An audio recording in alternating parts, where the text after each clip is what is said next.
You ask Tiger to solve. This deals with linear equations with one unknown. The final result is x equals 9/4. Let's solve it step by step. Group all x terms on the left side of the equation. Subtract 5x from both sides. Group like terms. Simplify the arithmetic. Group like terms. Simplify the arithmetic.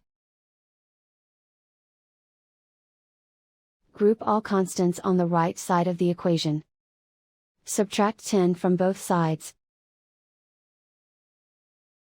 Simplify the arithmetic.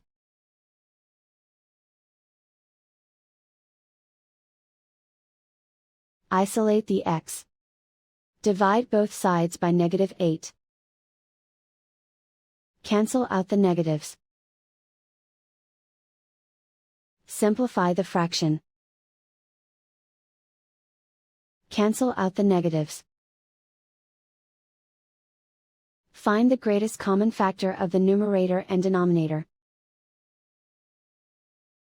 Factor out and cancel the greatest common factor.